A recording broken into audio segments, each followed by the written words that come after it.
Vamos falar sobre Brumadinho mais um pouco. Na Assembleia Legislativa, a primeira sessão plenária dos deputados foi dominada por dois assuntos: a reforma administrativa, que nós falamos um pouco no começo desta edição, e a instalação de uma CPI para investigar as responsabilidades no rompimento da barragem da Vale, no Córrego do Feijão, em Brumadinho.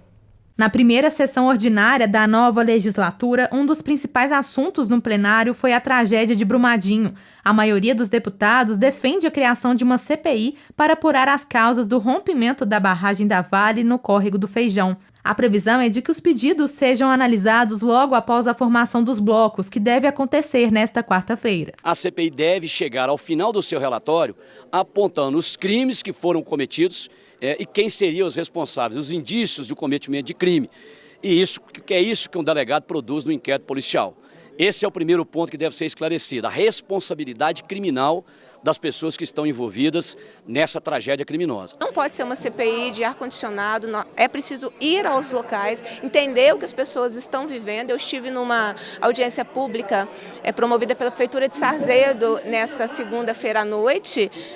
Não tem plano de emergência das barragens que estão lá, não tem plano de evacuação, uma série de questões, não tem sirene, de novo, né? Toda vez essa história da sirene que nunca vai tocar e nunca vai te retirar as pessoas no momento de uma possibilidade de rompimento. As CPIs, comissões parlamentares de inquérito, são uma das formas do Poder Legislativo exercer a função fiscalizadora. Os deputados que fazem parte têm poderes de investigação próprios das autoridades judiciais, o chamado poder de polícia. Podem, entre outras atribuições, determinar diligências, ouvir indiciados e testemunhas e requisitar informações e documentos a entidades públicas.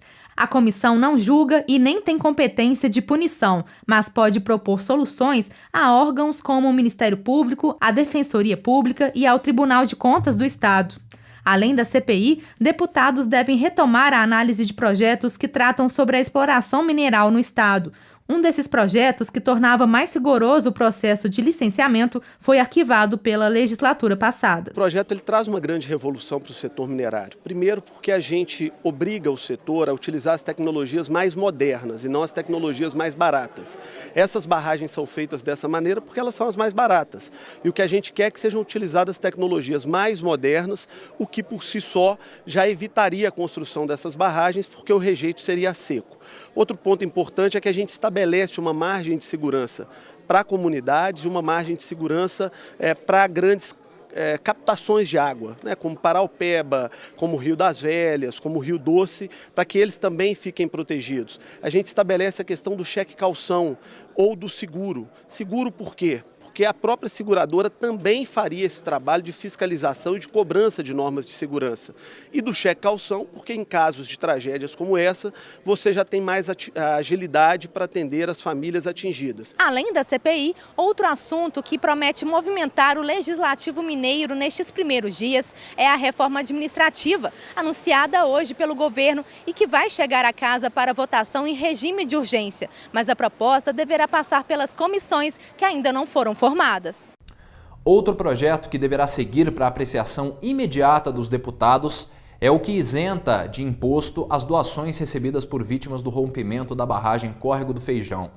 Pela atual lei, os beneficiados deveriam recolher o imposto sobre transmissão, causa-mortes e doação, o ITCD, que corresponde a 2,5% do valor recebido. Ainda segundo a Vale, mais de 100 famílias já receberam doações de R$100 mil. Atualizando os números de mortos encontrados nesta manhã em Brumadinho, chove bastante, mas os bombeiros continuam trabalhando com cerca de 30 equipes na região. São 150 corpos já encontrados, sendo 134 identificados pelas famílias. O número de desaparecidos está em 182.